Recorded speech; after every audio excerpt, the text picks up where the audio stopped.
नमस्कार दोस्तों, आप देख रहे हैं डीप स्टोरी टेलर चैनल। अगर आपको डरावनी कहानियां पसंद हैं, तो चैनल को जरूर सपोर्ट करें। लाइक और सब्सक्राइब करना बिल्कुल न भूलें। आज की कहानी बेहद खौफनाक और रहस्यमयी है, जो आपको कंपा कर रख देगी। तो चलिए बिना देर किए कहानी शुरू करते हैं। नमस्कार दोस्तों, मेरा नाम अजय शर्मा है और मैं उस बिहार का रहने वाला हूँ, जहाँ आज भी सूरज ढलने के बाद कुछ कहानियाँ जाग उठती हैं। मैं बरेली शहर के पास लगभग 30 से 40 किलोमीटर की दूरी पर बसे एक छोटे से गांव का एक साधारण सा बस ड्राइवर हूं। मेरी जिंदगी का ज्यादातर हिस्सा बस की स्टीयरिंग व्हील को थामे हुए गुजरा है। सड़कों को नापते हुए और मंजिलों तक लोगों को पहुंचाते हुए मैंने कभी सोचा भी नहीं था कि जिन भूत प्रेत और डायन चौड़ेलों की कहानियां बचपन में अपनी दादी से सुना करता था, वो एक दिन मेरी जिंदगी की सबसे खौफनाक हकीकत बन जाएंगी। हमारे गांव में तंत्र मंत्र और काले जादू का चलन कुछ ज्यादा ही है। मैंने अपनी आंखों से लोगों को दूसरे की जिंदगी बर्बाद करने के लिए इन चीजों का सहारा लेते देखा है, लेकिन मेरे साथ जो हुआ वो किसी तंत्र मंत्र या काले जादू से कहीं ज्यादा भयानक और अविश्वसनीय था। ये कहानी उस रात की है जब मैंने मौत को अपनी आंखों के सामने नाचते हुए देखा था। एक ऐसे सफर की कहानी जिसने मेरी रूह को कंपा कर रख दिया। बात उन दिनों की है जब मुझे बस चलाते हुए लगभग 15 से 16 साल हो चुके थे। मेरे गांव के बगल वाले गांव में एक लड़की की शादी थी। लड़की के पिता गोपीनाथ जी एक भले इंसान थे और हमारे गांव में उनका काफी मान था।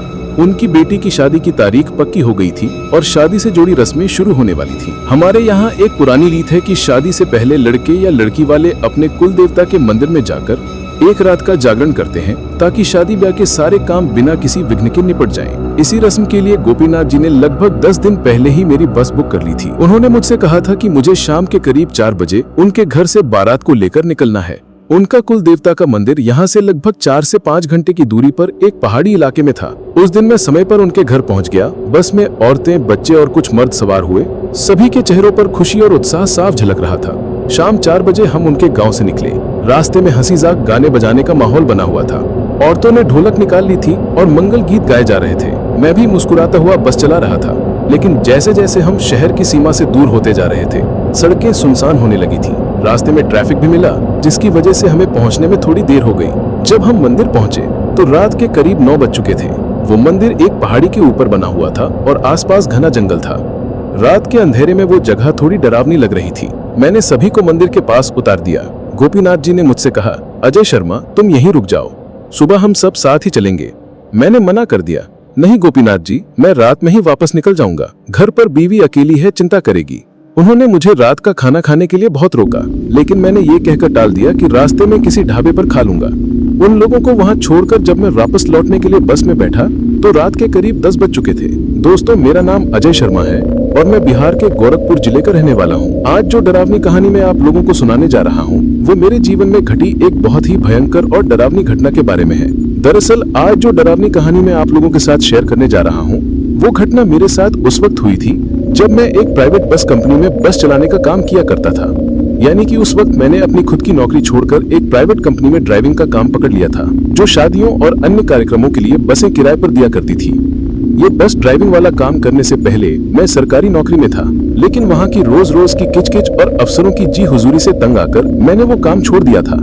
शुरू में तो सब ठीक लगा, लेकिन कुछ ही महीनों में मुझे इस बात का एहसास हुआ कि बिना काम के घर चलाना कितना मुश्किल होता है। पत्नी की चिंता भरी आंखें और बच्चों की छोटी छोटी जरूरतें पूरी ना कर पाने का दर्द मुझे अंदर ही अंदर खाए जा रहा था, क्योंकि उस वक्त मैं अच्छी तरीके से जानता था कि ड्राइविंग के अलावा मुझे और कोई हुनर नहीं आता था जिससे मैं अपने परिवार का पेट पाल सकूं। इसी वजह से जब मेरे एक दोस्त ने मुझे इस प्राइवेट बस कंपनी के बारे में बताया, तो मैं बिना एक पल गवाए तुरंत वहां काम मांगने पहुंच गया। नया काम मैंने इसलिए भी पकड़ लिया था क्योंकि मुझे बस चलाने का शौक तो था ही, और खाली बैठने से अच्छा था कि कुछ कमाई होती रहे। जो कोई भी ड्राइवर होता है, उसे खाली बैठना बिल्कुल पसंद नहीं होता। उसे तो बस सड़कें और अपनी गाड़ी का स्टीयरिंग ही अच्छा लगता है। यही उसका संसार होता है। कंपनी का मालिक, जिसका नाम राकेश वर्मा था, एक मोटा ताजा लेकिन रूखे स्वभाव का आदमी था। उसने मुझे ऊपर से नीचे तक देखा और कुछ सवाल जवाब करने के बाद काम पर रखने के लिए तैयार हो गया। लेकिन इसके साथ ही जब मैंने वो नौकरी ज्वाइन कर ली थी, उस वक्त भी मुझे इस बात का जरा भी अंदाजा नहीं था कि मैंने ये जो नया काम पकड़ा है, इस काम के दौरान ही मेरे साथ एक दिन ऐसी डरावनी घटना होगी कि उस घटना के होने के बाद मुझे हर वक्त इसी बात का पछतावा होगा कि काश मैंने कभी ड्राइविंग सीखी ही ना होती, क्योंकि अगर मैं ड्राइवर ना बनता तो मेरे साथ वो डरावनी घटना बिल्कुल भी नहीं होती और मेरा साथी, मेरा दोस्त आज मेरे साथ होता। उस डरावनी घटना की शुरुआत तब हुई थी जब मुझे इस कंपनी में काम करते हुए लगभग 1 साल का समय हो गया था। एक दिन दोपहर में मेरे पास कंपनी के मालिक राकेश वर्मा पर फोन आया और उसने मुझे तुरंत ऑफिस बुलाया। मैं जब पहुंचा तो उसने मुझे बताया कि एक बहुत बड़ी बुकिंग आई है। बुकिंग सूरजपुर नाम के एक गांव के लिए थी। सूरजपुर के एक ठाकुर साहब विक्रम सिंह चौहान ने अपने इकलौते लड़के की बारात ले जाने के लिए हमारी बस किराए पर ली थी। हमें उस गांव से बारात लेकर नवगढ़ नाम के कस्बे तक जाना था और फिर अगले दिन दुल्हन को विदा कराकर वापस सूरजपुर लौटना था। मैंने जब हिसाब लगाया तो समझा कि ये 2-3 दिन का काम है, लेकिन जब मैंने ये पता किया कि भैरपुर जाने का रास्ता कैसा है तो मेरे पैरों तले जमीन खिसक गई। ऑफिस के दूसरे ड्राइवरों ने बताया कि वहां पहुंचने का सबसे छोटा रास्ता भीषण वन नाम के एक बहुत ही भयानक और घने जंगल से होकर गुजरता था। उस जंगल के बारे में कई अजीब और डरावनी बातें मशहूर थीं। लोग कहते थे कि रात के वक्त उस रास्ते पर अकेले जाने की हिम्मत कोई नहीं करता। कई मुसाफिर उस जंगल में गए तो लेकिन कभी लौटे नहीं। कहते थे कि उस जंगल में कोई आत्मा भटकती है जो रात के मुसाफिरों को अपना शिकार बनाती है। जब मुझे इस बात का पता चला तो मैंने मालिक से साफ साफ कह दिया कि मैं इस रूट पर नहीं जाऊंगा, चाहे जो हो जाए। लेकिन मालिक ने मुझसे कहा, देख अजय शर्मा, ठाकुर साहब इस बुकिंग के लिए मुंह मांगी कीमत दे रहे हैं। इतनी बड़ी रकम है कि हम साल भर कमाते हैं। अगर ये बुकिंग सफलतापूर्वक पूरी हो गई तो वो मुझे अच्छा खासा इनाम भी देगा। इनाम की रकम सुनकर मेरे मन में लालच आ गया। मैंने अपने परिवार की तंगी के बारे में सोचा और मन ही मन उस खतरनाक रास्ते पर जाने का फैसला कर लिया। लेकिन मैंने मालिक से एक बात साफ कह दी थी कि ये काम ऐसा है कि इसे मैं अकेले नहीं कर पाऊंगा। मुझे साथ में एक कंडक्टर की जरूरत पड़ेगी क्योंकि रास्ता लंबा, सुनसान और खतरनाक है। इसी वजह से एक साथी का होना बहुत जरूरी है। मेरी ये बात सुनकर मालिक मान गया और मैंने मेरे गांव के ही एक लड़के राजेश को अपने साथ चलने के लिए तैयार कर लिया। राजेश मेरा बचपन का दोस्त था और घर पर बेरोजगार बैठा हुआ था। इसी वजह से जब मैंने उसे बताया कि तुम्हें मेरे साथ कंडक्टरी के लिए चलना है और 2-3 दिन के अच्छे पैसे मिलेंगे, तो वो तुरंत ही ये काम करने के लिए तैयार हो जाता है। और जैसे ही वो इस काम के लिए हाँ करता है तो मैं मालिक से कहता हूँ कि मैंने कंडक्टर का इंतजाम कर लिया है। अब आप ठाकुर साहब को खबर कर दीजिए कि हम समय पर पहुंच जाएंगे। अब मुझे इस बात का जरा भी अंदाजा नहीं था कि उस जंगल से खाली बस ले जाकर बारात लाने के पहले चक्कर में ही मेरे साथ वो डरावनी घटना हो जाएगी।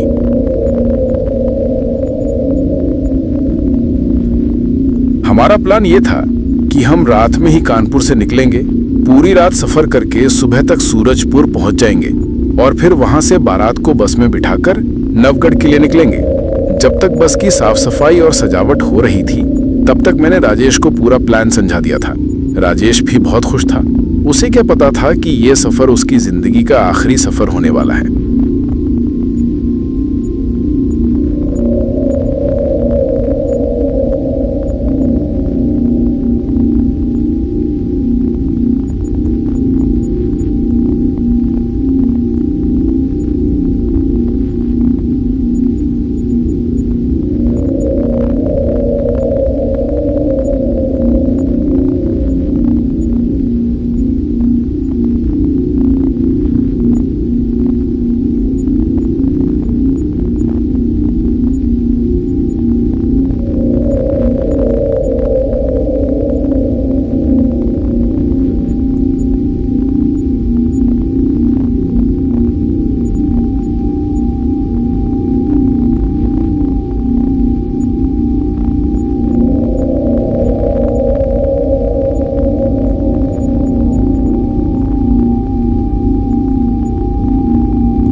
उसकी वजह वाजिब लग रही थी।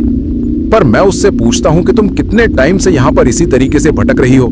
तुम मेरे मुंह से बात सुनते ही वो मेरी तरफ देखकर मुरझाए हुए चेहरे से कहती है कि वो तो बेटा तुम्हें आगे चलकर रास्ते में बातें करते हुए पता चल ही जाएगा कि मैं कितने समय से यहाँ पर भटक रही हूँ।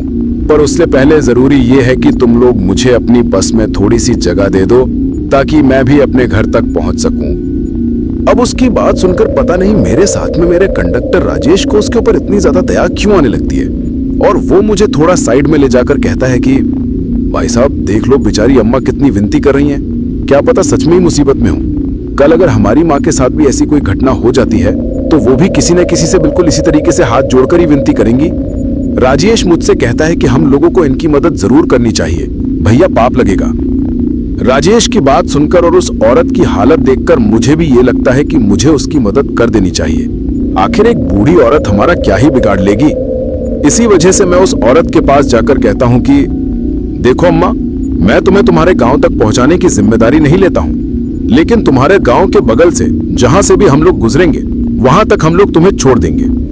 अब मेरे मुंह से इतनी बात सुनते ही उसके चेहरे पर काफी ज्यादा राहत के भाव आ जाते हैं और वो हमें ढेरों आशीर्वाद देने लगती है। फिर मैं राजेश से कह देता हूं कि चुपचाप अम्मा को लेकर गाड़ी के अंदर बिठा दो। अब उस औरत को बस में बिठाने के चक्कर में और वहां से निकलते हम लोगों का आधा घंटा और खराब हो गया था। उस वक्त तक रात के लगभग 1 बज चुके थे। अब मैं बस चला रहा था और राजेश मेरे पास ही कंडक्टर वाली सीट पर बैठ गया था और वो औरत पीछे की एक खाली सीट पर जाकर बैठ गई थी। लेकिन वो औरत बस में बैठने के बाद बिल्कुल गुमसुम और शांत बैठी हुई थी, यानी कि वो हम लोगों से कोई भी बात नहीं कर रही थी और चुपचाप खिड़की से बाहर घने अंधेरे में ही देख रही थी। मैं जब बस चलाना शुरू करता हूं तो आदतन एक बार शीशे में पीछे की तरफ देखता हूं ताकि देख सकूं कि सवारी ठीक से बैठी है या नहीं। जैसे ही मेरी नजर उस औरत पर पड़ती है तो एक पल के लिए मुझे ऐसा लगता है जैसे उसके होठों पर एक मुस्कान है जो बिल्कुल भी एक लाचार बेबस बुढ़िया की मुस्कान नहीं लग रही थी।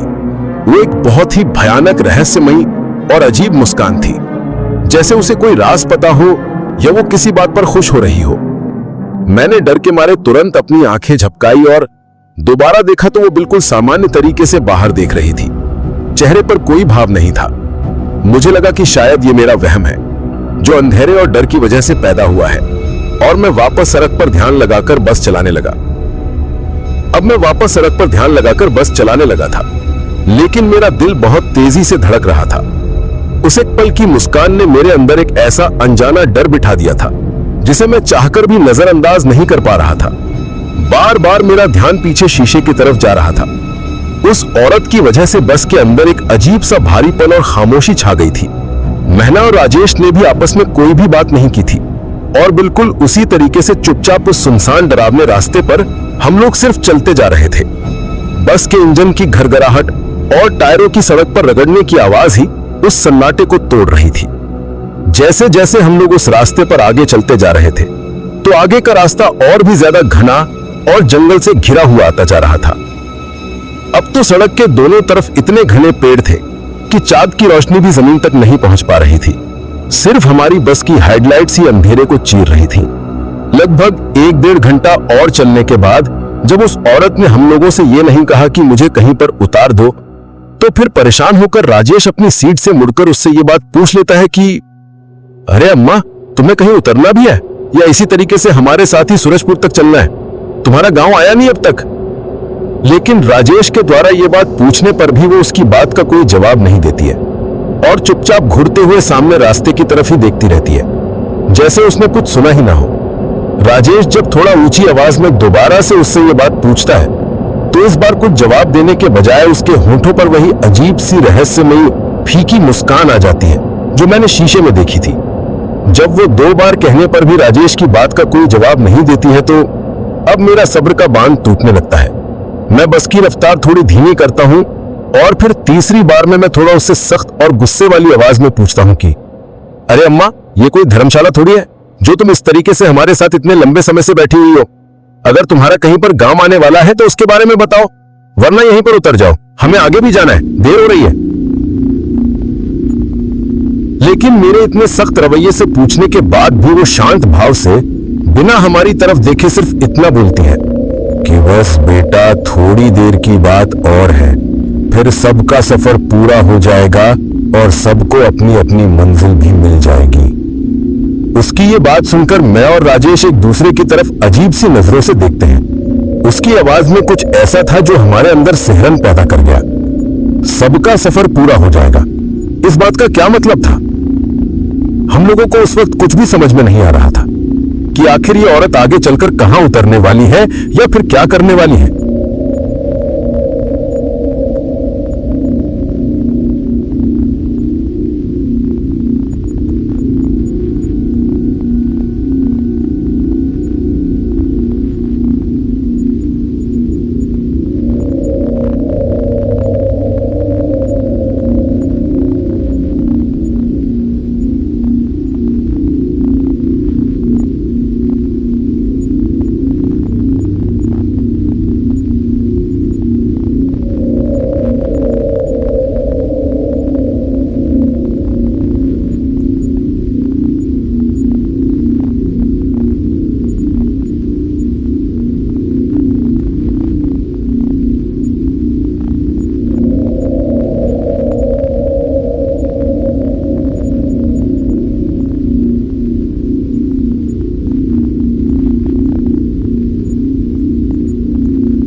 जबकि बाहर हवा का एक झोंका भी नहीं चल रहा था। मैं डर के मारे अपनी जगह पर ही जम गया। हिलने डुलने की ताकत भी नहीं बची थी। तभी वो चुड़ैल बस से नीचे उतरती है। उस वक्त राजेश का पूरा ध्यान नीचे झुककर बस के इंजन को टॉर्च की रोशनी में देखने में लगा हुआ था। मैं दूर से ही उसको ये करता हुआ देखकर समझ जाता हूँ कि ये शैतान अब राजेश को मारने वाली है। मैं उसे चेतावनी देने के लिए मुंह खोलता हूँ, लेकिन मेरे गले से आवाज ही नहीं निकलती। ऐसा लग रहा था जैसे किसी ने मेरा गला दबा दिया हो। वो चुड़ैल दबे कदमों से बिना कोई आवाज किए राजेश के पीछे जाती है। जो हमारी बस के औजारों के बक्से से जो मैंने बाहर निकाल कर रखा था, एक भारी पाना रिंच उठा लेती है। मैं उसे हाथ में पाना लेकर राजेश के ऊपर हमला करते हुए देखकर अपनी पूरी ताकत लगाकर बस के शीशे पर हाथ मारते हुए चिल्लाता हूं, राजेश भाग, पीछे देख। लेकिन उस वक्त तक शायद बहुत देर हो चुकी थी।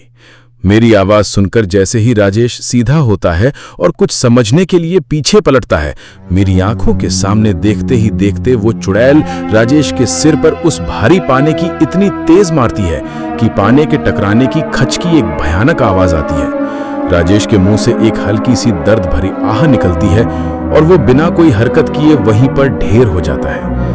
ये चीज होते हुए देखकर मैं डर के मारे बस के अंदर ही और पीछे की तरफ सीटों के बीच खिसकने लगता हूँ। राजेश को मारकर अब वो चुड़ैल धीरे धीरे बस के मुख्य दरवाजे की तरफ मुड़ती है।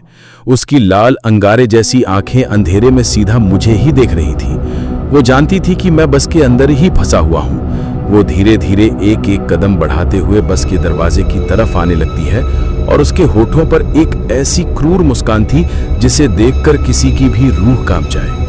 वो अपनी जीभ निकालकर अपने होठों पर फेरती है, जैसे कोई भूखा शिकारी अपने शिकार को देखकर करता है। मेरा अंत अब मेरे सामने खड़ा था। ये चीज होते हुए देखकर मैं डर के मारे बस के अंदर ही और पीछे की तरफ खिसकने लगता हूँ। राजेश को मारकर अब वो चुड़ैल धीरे धीरे बस के मुख्य दरवाजे की तरफ मुड़ती है। उसकी लाल अंगारे जैसी आंखें अंधेरे में सीधा मुझे ही देख रही थी। वो जानती थी कि मैं बस के अंदर ही हूँ। वो धीरे धीरे एक एक कदम बढ़ाते हुए बस के दरवाजे की तरफ आने लगती है और उसके होठों पर एक ऐसी मुस्कान थी जिसे देखकर किसी की भी रूह कांप जाए। उस वक्त मैं बस के अंदर बुरी तरह फंस चुका था। मेरे सामने मौत खड़ी थी और मेरे पास भागने का कोई रास्ता नहीं था। मैं डर के मारे बस की सीटों के पीछे छिपने की कोशिश करने लगा। तभी वो चुड़ैल बस की सीढ़ियों पर अपना पहला कदम रखती है। उसके कदम रखने की आवाज इतनी भारी और भयानक थी कि पूरी बस का ढांचा कांप गया। जैसे जैसे वो अपने कदमों को मेरी तरफ बढ़ा रही थी, वैसे वैसे ही मैं भी अपने कदमों को धीरे धीरे पीछे की तरफ कर रहा था। उस वक्त तक मैं इतना ज्यादा डर चुका था कि मेरे पूरे बदन से पसीना निकल रहा था और उस वक्त मुझे ये समझ में नहीं आ रहा था कि आखिर अब मैं ऐसा क्या करूं ताकि मैं अपने आप को इस चुड़ैल के जाल से बचा सकूं। तभी अचानक से मेरी नजर बस के पीछे लगी इमरजेंसी खिड़की पर पड़ी। मुझे एक पल के लिए उम्मीद की एक किरण दिखाई दी। मैं बिना एक पल गंवाए सीटों पर से कूदता उस खिड़की की तरफ भागा। मुझे पीछे से उस चुड़ैल की एक गुस्से भरी चीख सुनाई दी। वो समझ गई थी कि मैं भागने की कोशिश कर रहा हूँ। मैं जल्दी जल्दी उस इमरजेंसी खिड़की के हैंडल को घुमाने लगा, लेकिन डर के मारे मेरे हाथ इतने कांप रहे थे कि वो हैंडल घूम ही नहीं रहा था। उधर वो चुड़ैल भी तेजी से मेरी तरफ आने लगी थी। मुझे लगा कि आज मैं नहीं बचूंगा। तभी मैं मन ही मन भगवान को याद करने लगता हूं और अपनी पूरी ताकत लगाकर उस हैंडल को घुमाता हूं। इस बार वो हैंडल घूम जाता है और खिड़की खुल जाती है। मैं बिना सोचे समझे उस खिड़की से बाहर कूद जाता हूं। कूदने की वजह से मेरे घुटनों और कोहनियों में काफी चोट आई, लेकिन उस वक्त मुझे दर्द का बिल्कुल भी एहसास नहीं हो रहा था। मैं उठते ही अपनी पूरी जान लगाकर सड़क पर दौड़ने लगता हूँ। मैं पीछे मुड़कर देखने की हिम्मत भी नहीं कर रहा था। मुझे बस अपने पीछे से उस चुड़ैल के भारी कदमों की आवाज और उसकी भयानक हंसी सुनाई दे रही थी। वो मेरा पीछा कर रही थी। उस वक्त वो मेरे पीछे इतनी तेजी से भाग रही थी कि उसको इतनी तेजी से मेरे पीछे भागता हुआ देखकर मुझे ऐसा लग रहा था कि शायद कुछ ही पलों में वो मुझे पकड़ लेगी। पर मैं दूर से भागते वक्त अपने दोनों हाथों को ऊपर की तरफ करके हिलाते हुए जोर जोर से चिल्ला रहा था कि बचाओ बचाओ, क्योंकि मुझे ये उम्मीद थी कि शायद कोई फरिश्ता मेरी मदद के लिए आ जाए। और इसके साथ ही मैं भगवान से भी मन ही मन में प्रार्थना कर रहा था कि भगवान, अब मेरे बचने की सिर्फ यही आखिरी उम्मीद है, तो इसको तो नाउम्मीद मत होने देना। अभी मैं ये सोच ही रहा था कि तभी मुझे मेरे पीछे की तरफ से एक तेज रोशनी का एहसास होता है। मतलब मुझे उस वक्त ऐसा लगता है जैसे मेरे पीछे से एक रोशनी आ रही है। जैसे ही मुझे ये लगता है तो मैं पीछे की तरफ मुड़कर देखता हूँ, और जैसे ही मैं पीछे की तरफ मुड़कर देखता हूँ तो मुझे दिखाई देता है कि दूसरी तरफ से कोई बड़ा सा ट्रक आ रहा है। इसी वजह से मैं उस आते हुए ट्रक की तरफ और तेजी से दौड़ने लगता हूँ। अब मैं उस ट्रक को बिल्कुल मेरे सामने आता हुआ देखकर भी उसके सामने से नहीं हटता हूँ, जिसके चलते मजबूरी में उस ट्रक ड्राइवर को जोरदार ब्रेक लगाने पड़ते हैं। जैसे ही वो ट्रक ड्राइवर ब्रेक लगाता है तो मैं दौड़ते हुए उसके साइड में ड्राइविंग सीट की तरफ उसकी खिड़की के पास जाता हूं और हाथ जोड़ते हुए उससे विनती करने लगता हूं कि भाई साहब, किसी भी तरीके से आज मुझे इस मुसीबत से निकाल लो, और मेरे अलावा भी पीछे की तरफ मेरा एक साथी घायल पड़ा है जिसको आपकी मदद की बहुत जरूरत है। उस आदमी से वो सब बातें कहने के दौरान मैं पीछे की तरफ बिल्कुल भी नहीं देख रहा था कि वो चुड़ैल मेरे पीछे आ रही है या फिर नहीं आ रही है। मैं तो बस उस आदमी से हाथ जोड़कर विनती करने में लगा हुआ था। तभी वो आदमी ट्रक से नीचे उतरता है। वो एक लंबा चौड़ा तगड़ा सा आदमी था। उसने मेरी हालत देखी और फिर पीछे अंधेरे में देखा। लेकिन अब जब मैंने उस आदमी के साथ में मेरे पीछे की तरफ देखा तो कहीं से भी मुझे वो चुड़ैल मेरी तरफ आती हुई दिखाई नहीं दे रही थी। फिर उस आदमी के साथ जल्दी से मैं अपनी उस बस के पास में जाता हूँ, लेकिन उस तरफ जाने के दौरान मुझे इस बात का डर था कि कहीं वो चुड़ैल राजेश को घसीटते हुए कहीं और ना ले गई हो। पर खुशकिस्मती से वो उस वक्त भी वहीं पर पड़ा पड़ा बेहोश था। फिर उसके बाद हम दोनों मिलकर राजेश को उठाते हैं और उसे उस ट्रक में लेट आते हैं। मैंने अपनी बस को और उस बारात की जिम्मेदारी को वहीं पर छोड़ दिया, क्योंकि उस वक्त मेरे लिए राजेश की जान से बढ़कर कुछ भी नहीं था। और इस तरीके से उस दिन उस ट्रक ड्राइवर की वजह से हमारी उस चुड़ैल से जान बच पाई थी। ट्रक में बैठने के बाद मैंने पीछे मुड़कर अपनी उस बस की तरफ देखा। अंधेरे में खड़ी वो बस अब किसी सवारी का इंतजार करती हुई नहीं, बल्कि किसी लाश का इंतजार करती हुई एक ताबूत जैसी लग रही थी। वो ट्रक ड्राइवर हमें पास के कस्बे के अस्पताल की तरफ ले जा रहा था। रास्ते में उसने मुझसे पूछा, आखिर हुआ क्या था तेरे साथ, और तेरे साथी को इतनी चोट कैसी लगी? मैं उसे क्या बताता। मैं बस चुपचाप रोता रहा और उस भयानक मंजर को याद करके कांपता रहा। मेरी हालत देखकर उस ट्रक ड्राइवर ने भी मुझसे ज्यादा सवाल नहीं पूछे। लगभग 1 घंटे तक उस उबड़ खाबड़ रास्ते पर ट्रक चलाने के बाद हम लोग एक छोटे से कस्बे में बने सरकारी अस्पताल में पहुंचे। ट्रक ड्राइवर ने मेरी मदद की और हम दोनों मिलकर राजेश को उठाकर इमरजेंसी वार्ड के अंदर ले गए। वहां पर मौजूद डॉक्टर और नर्सें राजेश की हालत देखकर ही घबरा गईं, क्योंकि उसके सिर से बहुत ज्यादा खून बह चुका था। डॉक्टर ने तुरंत उसका इलाज शुरू कर दिया और मुझसे पूछा कि आखिर इसके सिर पर इतनी गहरी चोट कैसे लगी है। अब मैं उस डॉक्टर को क्या बताता कि हमारे साथ क्या हुआ है। अगर मैं उसे सच बताता तो वो मुझ पर यकीन करने के बजाय मुझे ही कोई पागल समझ लेता। इसी वजह से मैंने उसे झूठ कह दिया कि हम पर कुछ लुटेरों ने हमला कर दिया था। वे हमारी बस लूटना चाहते थे और उसी हाथापाई में मेरे कंडक्टर को ये चोट लग गई है। मेरी बात सुनकर डॉक्टर ने पुलिस को खबर कर दी, क्योंकि ये एक कानूनी मामला बन चुका था। कुछ ही देर में अस्पताल में पुलिस भी आ जाती है। पुलिस वालों ने सबसे पहले उस ट्रक ड्राइवर का बयान लिया जिसने हमारी मदद की थी। उसने उन्हें बताया कि उसे ये लड़का सड़क पर बदहवास हालत में मिला था और इसने मदद मांगी तो वो इन दोनों को यहाँ ले आया। उसके बाद पुलिस ने उस ट्रक ड्राइवर को जाने दिया। फिर पुलिस वाले मेरे पास आए और मुझसे सवाल जवाब करने लगे। उस वक्त मैं इतना ज्यादा डरा हुआ था कि मेरे मुंह से ठीक से शब्द भी नहीं निकल रहे थे। मैंने कांपती हुई आवाज में उन्हें वही कहानी सुनाई जो मैंने डॉक्टर को सुनाई थी कि हम पर कुछ लुटेरों ने हमला कर दिया था। लेकिन इसके साथ ही मैंने उन्हें यह भी बताया कि हमारी बस अभी भी उसी जंगल में बीच सड़क पर खड़ी हुई है। ये बात सुनते ही पुलिस वालों के चेहरे पर चिंता की लकीरें आ गईं। उनमें से जो सीनियर इंस्पेक्टर था उसने मुझसे पूछा, बस में और कोई सवारी तो नहीं थी? मैंने उसे बताया कि बस खाली थी, हम एक गांव से बारात लेने के लिए जा रहे थे। ये सुनते ही इंस्पेक्टर ने कहा कि हमें फौरन उसी जगह पर चलना होगा। तुम्हारी बस और उस ठाकुर साहब की इज्जत का सवाल है, उसे ऐसे लावारिस नहीं छोड़ा जा सकता। अब जैसे ही उसने वापस उसी जगह पर चलने की बात कही तो मेरे तो हाथ पैर ही ठंडे पड़ गए।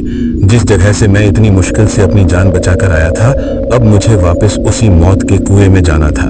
मैंने उस इंस्पेक्टर से बहुत मिन्नतें की कि साहब मुझे वहां वापस नहीं जाना है, वहां खतरा है, लेकिन वो मेरी बात सुनने को तैयार नहीं था।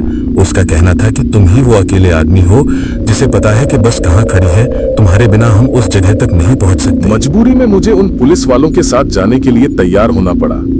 अब हम लोग पुलिस की जीप में बैठकर वापस उसी जंगल की तरफ जा रहे थे। उस वक्त रात के लगभग 3:30 बज चुके थे।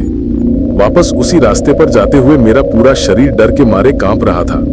जीप की लाइट में सड़क के दोनों तरफ जो पेड़ और झाड़ियां दिख रही थीं, वे मुझे किसी भूत प्रेत की परछाई जैसी लग रही थीं। मुझे ऐसा लग रहा था कि वो चुड़ैल अभी किसी पेड़ के पीछे से निकलकर हमारी जीप पर हमला कर देगी। जैसे जैसे हम अपनी बस वाली जगह के करीब पहुंच रहे थे, वैसे वैसे मेरे दिल की धड़कन और भी तेज होती जा रही थी। मैंने डर के मारे अपनी आंखें बंद कर ली थी। तभी जीप में बैठे एक सिपाही ने कहा, इंस्पेक्टर साहब, वो रही बस। उसकी आवाज सुनकर मैंने डरते डरते अपनी आंखें खोली। सामने हमारी बस खड़ी हुई दिखाई दे रही थी, लेकिन उसे देखकर कुछ बहुत ही अजीब लग रहा था। बस के इमरजेंसी दरवाजे की खिड़की टूटी हुई थी और चारों तरफ एक भयानक सन्नाटा पसरा हुआ था। इंस्पेक्टर ने जीप को बस से थोड़ी दूरी पर ही रुकवा दिया। हम सब अपनी अपनी बंदूकें और टॉर्च लेकर जीप से नीचे उतरे और धीरे धीरे बस की तरफ बढ़ने लगे। बस के पास पहुंचकर हमने देखा कि जहां राजेश गिरा था, वहां जमीन पर खून फैला हुआ था। ये देखकर इंस्पेक्टर को यकीन हो गया कि हमला तो हुआ है। उसने मुझे बाहर ही रुकने को कहा और अपने एक सिपाही के साथ टॉर्च की रोशनी में बस के अंदर चढ़कर जांच करने लगा। मैं बाहर खड़ा कांप रहा था। कुछ देर बाद जब इंस्पेक्टर बस से नीचे उतरा तो उसका चेहरा बिल्कुल सफेद पड़ चुका था। वो कुछ बोला नहीं, बस उसने मुझे घूर कर देखा और फिर अपनी टॉर्च की रोशनी बस के अंदर फर्श पर एक जगह पर डाली। उसने मुझसे कहा, इधर आ। मैं डरते डरते बस के पास गया और अंदर झांका। इंस्पेक्टर ने जिस जगह पर टॉर्च की रोशनी डाली थी, वहां का नजारा देखकर मेरे मुंह से चीख निकलते निकलते रह गई। बस के फर्श पर जमी धूल में किसी के नंगे पैरों के निशान थे, लेकिन वे निशान किसी आम इंसान के पैरों के नहीं थे। वो पैर उल्टे थे। उन निशानों में एड़ी आगे की तरफ थी और उंगलियां पीछे की तरफ। उन निशानों को देखते ही मैं समझ गया कि ये उसी चुड़ैल के हैं। लेकिन पुलिस वाले इस बात को कैसे समझते? पर जब मैंने इंस्पेक्टर के चेहरे की तरफ देखा तो मैं हैरान रह गया। उसके माथे पर भी पसीने की बूंदें थी और उसकी आंखों में डर साफ झलक रहा था। वो इस इलाके का था और शायद वो भी इन कहानियों और मान्यताओं के बारे में जानता था। उसने अपनी टॉर्च बंद की और एक लंबी सांस ली। फिर वो मुझसे बोला, अब मुझे सच सच बता, यहां क्या हुआ था, एक एक बात। इंस्पेक्टर की आंखों में डर देखकर मेरे अंदर भी थोड़ी हिम्मत आई। मैंने कांपती हुई आवाज में उसे शुरू से सब कुछ बता दिया। राजेश का जंगल में चीखना, उस बुढ़िया का अचानक से मिलना, उसका ये जानना कि हम बारात के लिए जा रहे हैं, बस का खराब होना, उसका भयानक रूप लेना और राजेश पर हमला करना। मैं एक सांस में सब कुछ बोलता चला गया। मेरी पूरी बात सुनने के बाद इंस्पेक्टर कुछ देर तक चुप रहा। फिर वो अपने सिपाही से बोला, इस जगह की कुछ तस्वीरें ले लो और बस को यहीं सील कर दो। यहां एक पल भी रुकना ठीक नहीं है। उसका हुक्म सुनते ही हम सब लगभग भागते हुए जीप की तरफ बढ़े और उसमें बैठ गए। ड्राइवर ने तुरंत जीप को घुमाया और हम उस मनहूस जगह से वापस कस्बे की तरफ चल पड़े। वापस जाते हुए जीप में कोई किसी से बात नहीं कर रहा था। सब लोग उस खौफनाक जगह के बारे में ही सोच रहे थे। मेरे कानों में बार बार उस बुढ़िया की बातें गूंज रही थीं। नेक काम के लिए जा रहे हो। मुझे लग रहा था कि शायद वो चुड़ैल नहीं चाहती थी कि ये शादी हो और इसीलिए उसने हम पर हमला किया। ये सोच सोचकर मेरा दिल बैठा जा रहा था। मुझे उस ठाकुर साहब और उनके परिवार के लिए बहुत बुरा लग रहा था। उनकी सारी खुशियां एक ही रात में मातरों में बदलने वाली थी। पुलिस स्टेशन पहुंचने के बाद इंस्पेक्टर मुझे अपने ऑफिस में ले गया। उस वक्त तक सुबह के 4:30 बज चुके थे और आसमान में हल्का हल्का उजाला होने लगा था। इंस्पेक्टर ने मुझसे कहा, देखो अजय शर्मा, मैं तुम्हारी बात पर यकीन तो करना चाहता हूं, लेकिन कानून इन सब चीजों को नहीं मानता। लेकिन मैं ये भी जानता हूं कि वो निशान किसी इंसान के नहीं थे। फिर उसने मुझसे कहा, तुम्हें ठाकुर साहब को फोन करके बताना होगा कि बस खराब हो गई है और तुम लोग नहीं आ पाओगे। तुम उन्हें अपने कंडक्टर के घायल होने के बारे में बता सकते हो।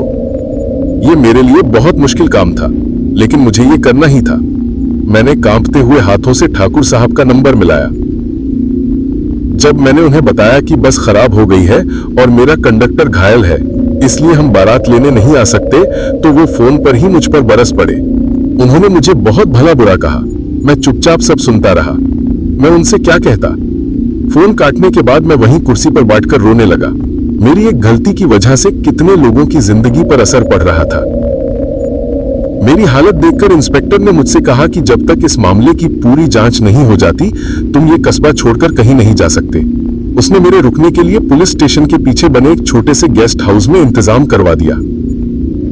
मैं थका हारा और डरा हुआ उस कमरे में पहुंचा। कमरा छोटा और सीलन भरा था। मैंने दरवाजा अंदर से बंद किया और बिस्तर पर जाकर लेट गया। मैं सोना चाहता था, उस भयानक रात को अपने दिमाग से निकालना चाहता था, लेकिन नींद मेरी आंखों से कोसों दूर थी। जब भी मैं आंखें बंद करता मुझे वो उल्टे पैरों के निशान और उस चुड़ैल का भयानक चेहरा दिखाई देने लगता। मैं बिस्तर पर बस लेटा हुआ ही था कि तभी अचानक से मेरे कमरे की खिड़की पर एक हल्की सी खटखटाहट सुनाई दी। मैंने सोचा कि शायद हवा से खिड़की बज रही होगी, लेकिन कुछ देर बाद वो खटखटाहट फिर से हुई, इस बार थोड़ी और जोर से। मेरा दिल बुरी तरह धड़कने लगा। मैंने डरते डरते खिड़की की तरफ देखा। खिड़की पर पर्दा लगा हुआ था, लेकिन उस पर्दे के पीछे से मुझे एक परछाई सी दिखाई दी, और तभी उस परछाई के साथ साथ मुझे एक बहुत ही धीमी और जानी पहचानी आवाज में किसी के गुनगुनाने की आवाज सुनाई दी। वो आवाज बिल्कुल वैसी ही थी जैसी कोई बुढ़िया गुनगुनाती है। ये एहसास होते ही मेरे रोंगटे खड़े हो गए।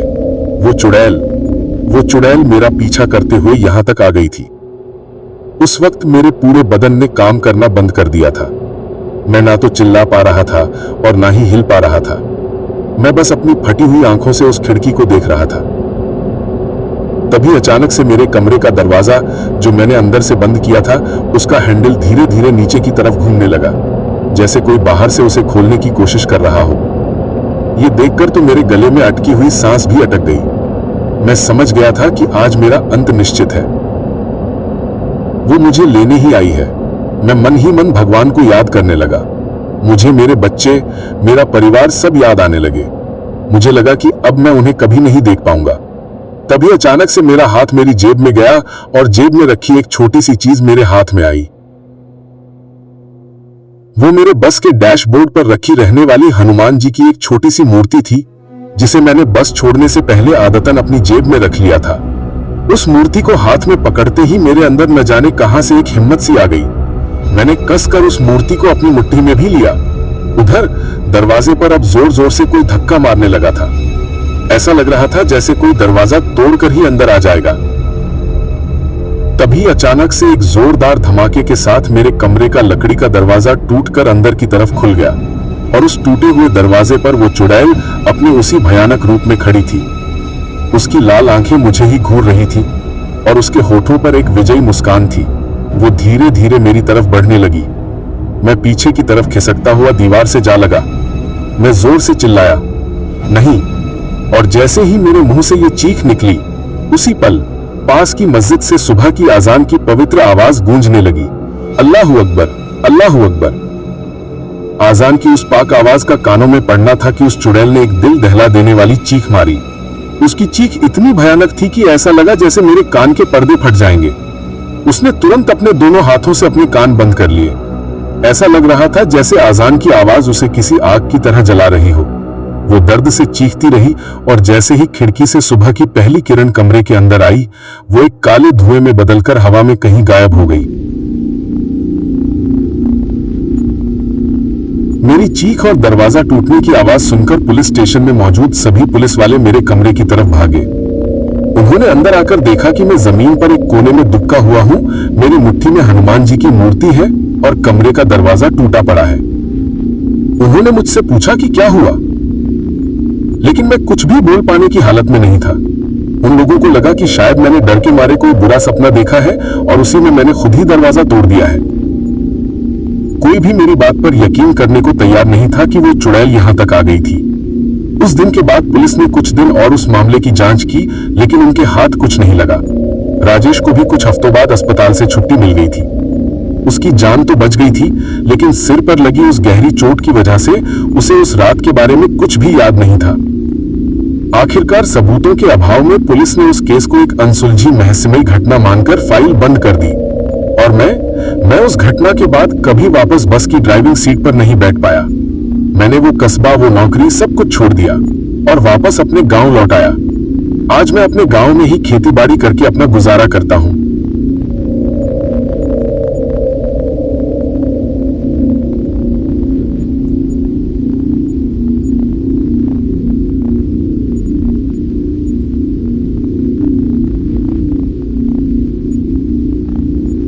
लेकिन आज भी इतने साल गुजर जाने के बाद भी जब कभी मैं किसी बारात को धूमधाम से जाते हुए देखता हूं तो मेरा दिल कांप उठता है।